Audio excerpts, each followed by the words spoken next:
Shokugeki no motherfucking Sanji Food Wars. Man, I was actually expecting the next Sanji Food Wars special to be set between Skypiea and Water 7, or even more likely, right after Water 7.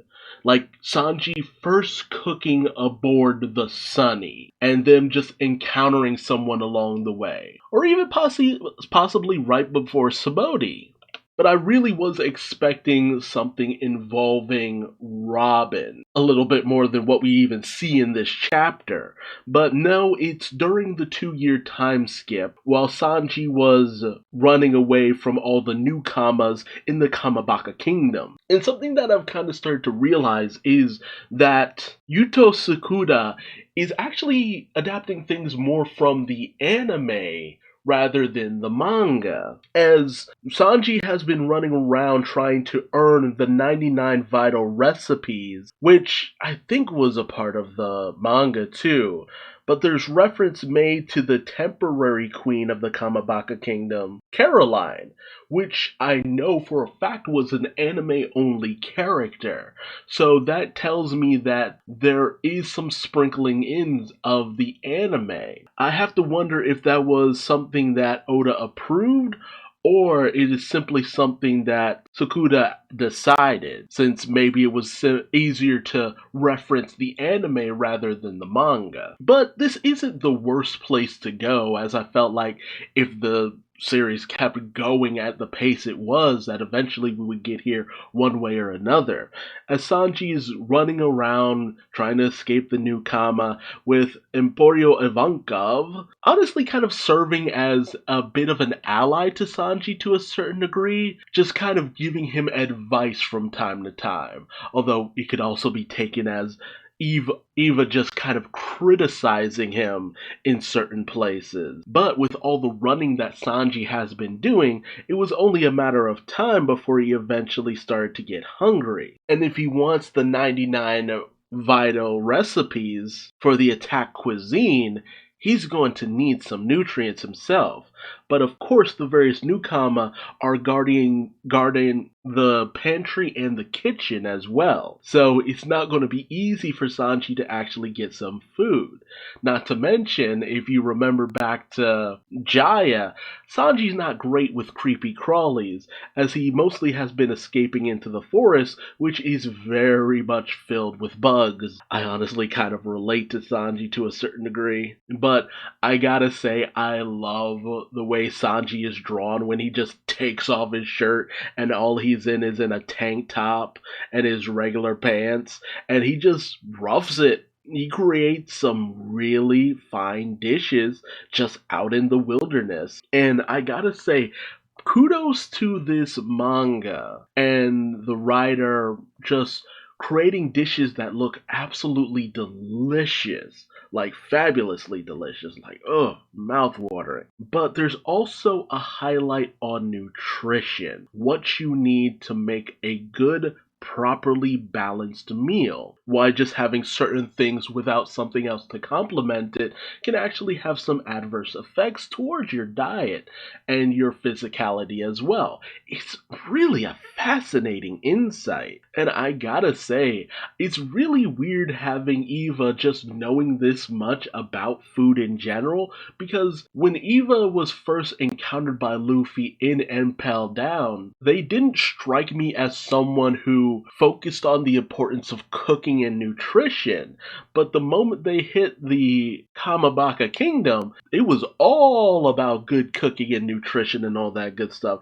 And especially here, it's very much highlighted here. Something else I gotta note is Sean Sakai's artwork. While it really is at its highlight when it's drawing muscly dudes like Sanji, who looks fabulous in the art style, and beautiful women, much like the way that Eva, when Eva transforms into their female form after eating some of Sanji's delicious food, or with one of Sanji's delusions, as he uses that as a way of kind of energizing himself to push himself to find ingredients, find material to cook with, and crafting a properly nutritious meal as if you were crafting it for both Robin and Nami, which is why we get this absolutely amazing double page spread of Nami and Robin in this barbarian kind of look going on, and it's just like, now that is a feast for the eyes, I gotta tell you. And Eva is just taken aback by just how delicious the food Sanji makes is,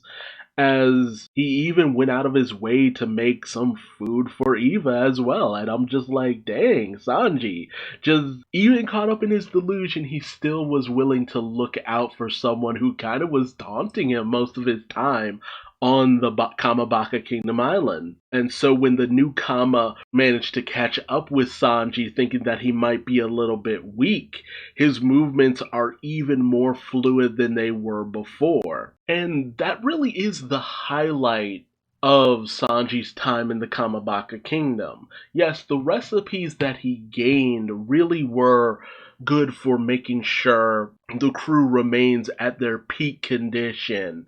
You know, they fully have a great prepared meal whenever they need it. A lot of the more physical training simply came from Sanji just trying to escape the newcomers. And I know it's a disparaging kind of take on people who enjoy dressing in drag, but at the same time, you know, the drag queens, they don't really ever seem to take it the hard way. Although you could say that it's a bad portrayal as they're so aggressive. But you're really shown here that a lot of what Sanji went through on this island really helped to strengthen him in terms of body and helped to develop his resolve in a lot of ways. And we even get to a point where Sanji defeats one of the first people with the recipe, Lady Caroline, and instead of continuing to escape and, you know, capture more recipes, Sanji immediately asks to be able to cook for the entirety of the people of the Kamabaka Kingdom with this new recipe.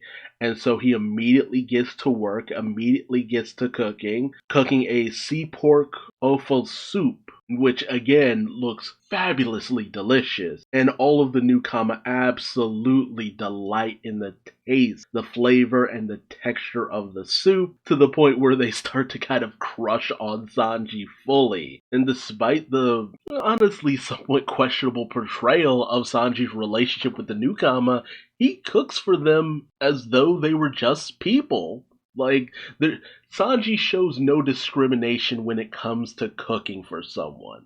That's the thing. Sanji might have a terrible personality in other areas, but when it comes to cooking and serving people who are hungry, he does not say no. He is more than willing to whip you up something that you can feel good, refreshed, and go about your day.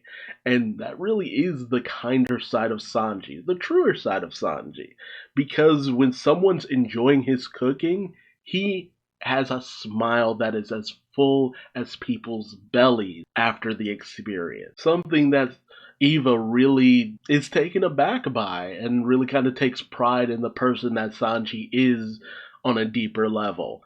Now, of course, the newcomer still try to put him in a dress, but this is all towards getting Sanji a little bit stronger, so take it or leave it for what you will. But I really did appreciate those moments where Sanji just showed off how good of a person he was when it came to cooking. That really is the highlight of Sanji's character. People always go towards the fights. It's like, oh, Sanji needs to fight a tough opponent and blah blah blah. It's just like he got shafted in Whole Cake Island. You know, Whole Cake Island, Sanji's fight wasn't a fight with anyone specifically, aside from his dad. It was a fight to just escape that preconceived notion that just because he enjoys cooking and prioritizes it over anything else, that he was a failure for that, because so many people in the One Piece community kind of saw it that way. Like, oh, Sanji got the shaft, he didn't even get a solid fight. Like, no, Sanji won his one fight, and that was when Vinsmoke Judge was listing off that Sanji was weak, that all he devoted himself was cooking, that he had a soft heart and was softer on the ladies, and this, that, and the other. And all Luffy heard was Sanji's good trait. So many people disparage the fact that the biggest thing Sanji did was bake a cake for Big Mom. But that was Sanji's abilities and his tendencies and his personality on full display. That even for the worst of enemies, he would still cook them up something delicious. And I have to applaud Oda for sticking to his guns on that one.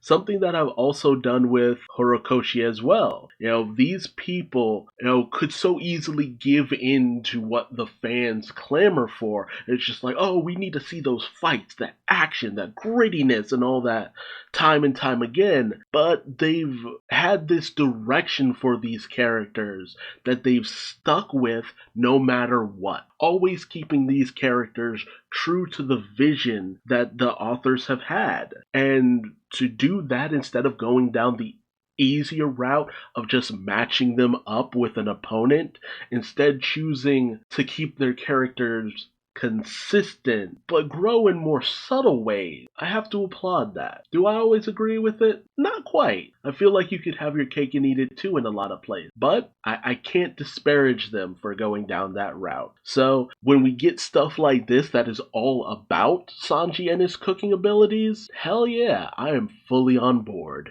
It just gets me really hungry in a whole lot of ways when I see this magnificent artwork. But hey, tell me your thoughts in the comment section below. Do you enjoy seeing Sanji and his fabulous cooking skills rendered in such fantastic artwork that has to make your mouth water? Or do you find it kind of passable, that it's just a novelty that you don't really care much about and you would rather see more action from Sanji? Let me know in the comment section below, and if you like this video, please like, comment, subscribe, and hit the bell icon for notifications. And until next time, I've been Duuz-Diz-Din, and I will see you later. Bye-bye.